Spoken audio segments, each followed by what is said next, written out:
Welcome, Ive. If you've been keeping an eye on Nigeria, you'll know the word isn't just tense anymore, it feels, well, volatile. We're hurtling towards the 2027 election cycle, and the economic situation is just getting worse. More poverty, real hunger.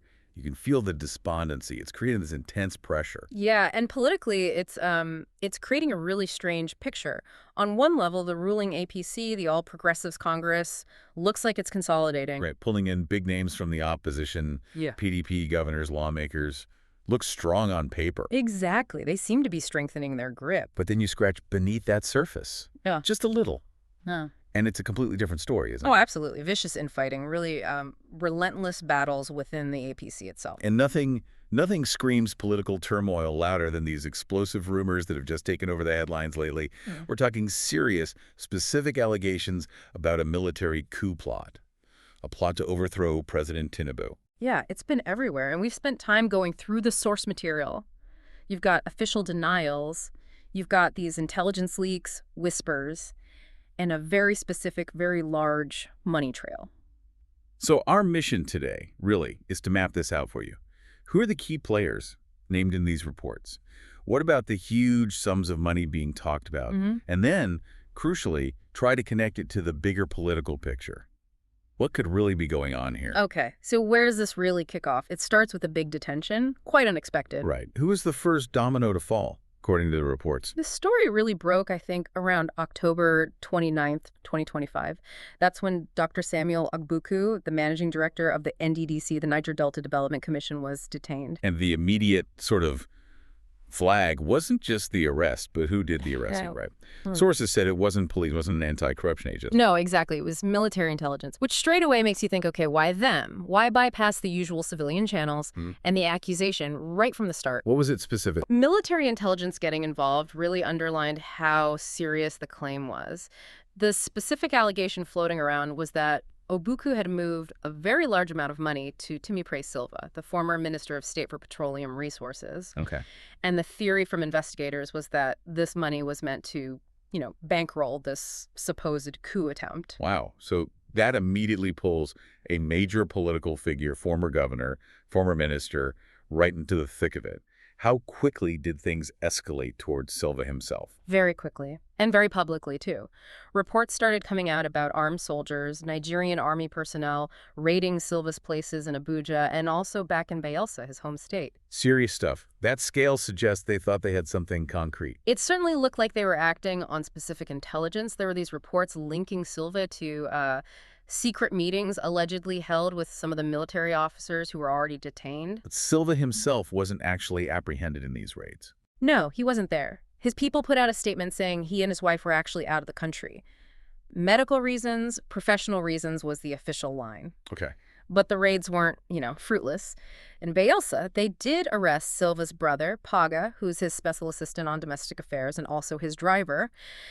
And pretty quickly, sources were suggesting authorities believed Silva had actually fled Nigeria, left the country completely. So you've got these two high-profile civilians linked by this alleged money trail.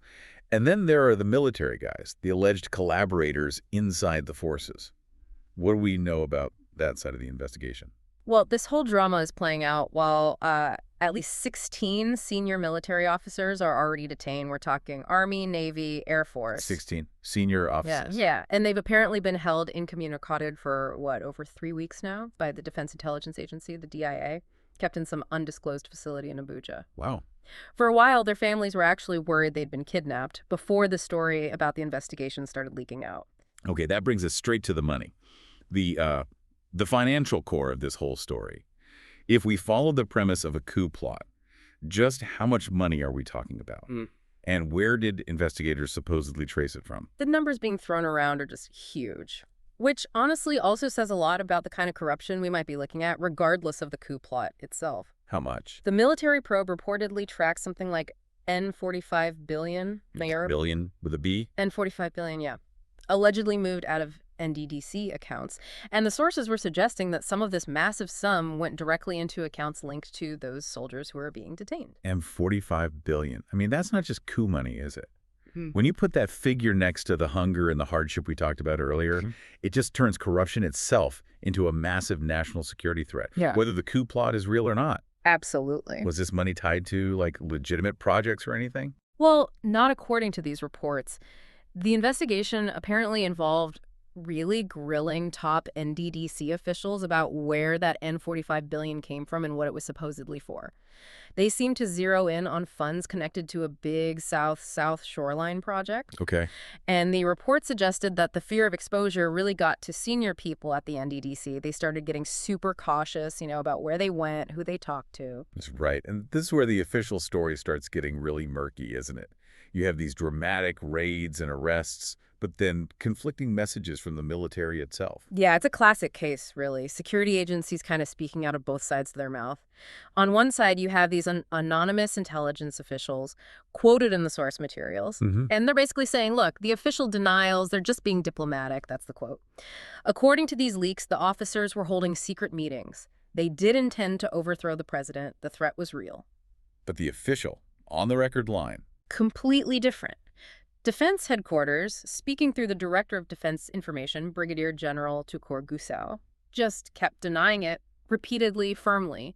No coup attempt. just professional misconduct. That was the phrase. The 16 detained officers, just under investigation for professional misconduct.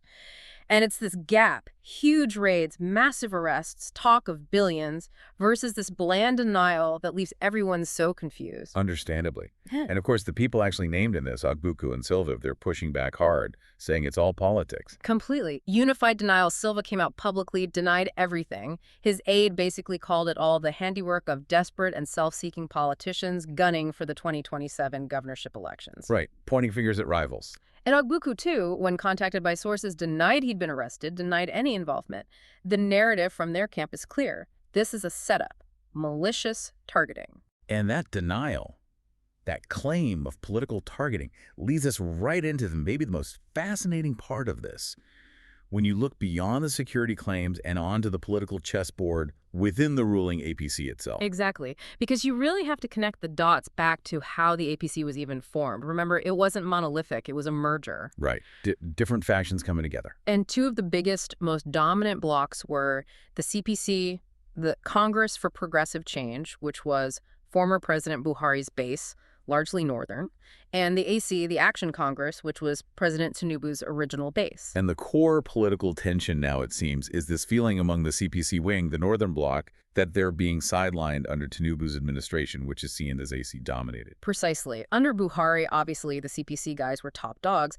But since Tinubu came in, sources say this faction feels pushed out deliberately. And this apparently started right after the 2023 win. As specific examples. Yeah, the big one mentioned was the APC chairmanship. The CTC put forward their nominee, Tanko Amakura, but he was overlooked. In favor of Umaru Ganduje, who actually came from a faction that used to be in the PDP.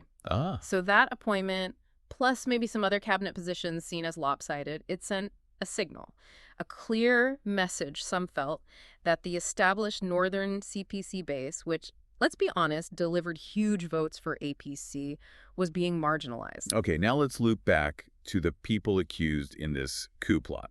Ogbuku, Silva, the military officers. Do they have links, direct links, to this supposedly marginalized CPC faction? They absolutely do. And this is why that political purge theory carries so much weight for some analysts. The connections are just, well, they seem too neat to be pure coincidence. Okay, lay them out. Connection one. One of the colonels who's being detained, he's reportedly the younger brother of Tanko Amakura. The guy who was overlooked for the chairmanship. The very same one. That's a very direct, very personal link right there. Okay, that's significant. What about the civilians? Silva? Connection number two, Timipre Silva, the alleged financier. He's widely seen, widely described, as a staunch loyalist of former President Buhari. He served under Buhari as Minister of State for Petroleum. He basically represents that Buhari-era CPC-aligned establishment. And Ogbuku fits into that picture, too. Perfectly. Connection three, Samuel Ogbuku. He was Silva's chief of staff back when Silva was governor of Bayelsa.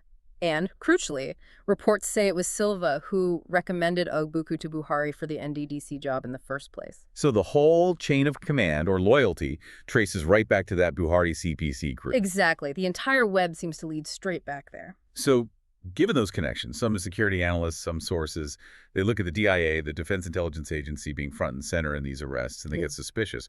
What's the alternative theory? The phantom coup idea. Well, the alternative narrative, the one gaining traction in some circles, is that maybe this whole coup story isn't quite real, that it's a kind of phantom operation. Engineer. Engineered, yeah, by people loyal to the current administration. Using the DIA, which is unusual for this kind of thing, you'd normally expect police or maybe EFCC for financial trails, is seen as a red flag. The suggestion is this whole thing might have been cooked up specifically to, quote, cut the wings of the CPC elements, to basically neutralize internal opposition before the 2027 race really heats up. Silence them. And this isn't happening in a vacuum either. There have been other incidents suggesting a wider pattern, perhaps. That's what some sources connect it to. They point to other reports. Like back in August, there were stories about thugs allegedly breaking up a meeting called by Nasir El-Rufai, the former Kaduna governor, who's another figure seen as potentially oppositional within that sphere. Okay. And then in September, Abubakar Malami, the former attorney general, another key Buhari figure, his convoy was reportedly attacked by people described as APC partisans.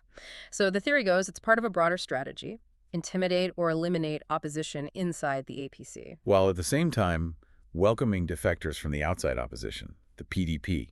Exactly. Consolidate power by crushing internal dissent while absorbing external rivals. It's a risky political game. So where does this leave you, the listener, trying to make sense of it all? It feels like we're stuck with this really stark choice, this dichotomy.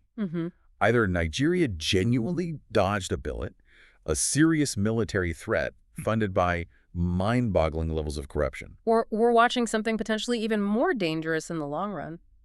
A political purge disguised as a national security operation, using the state's own security apparatus to settle internal party scores. It really highlights the fragility, doesn't it? The high stakes.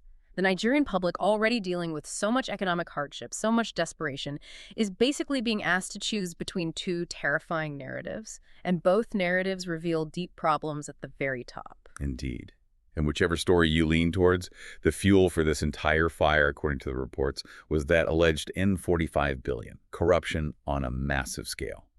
Which maybe brings us to the final question for you to think about. What's ultimately the bigger threat here? Is it the specific coup plot that might have failed? Or is it the colossal underlying corruption symbolized by that N45 billion potentially siphoned from development funds that seems powerful enough, constant enough to potentially fund the next plot, whether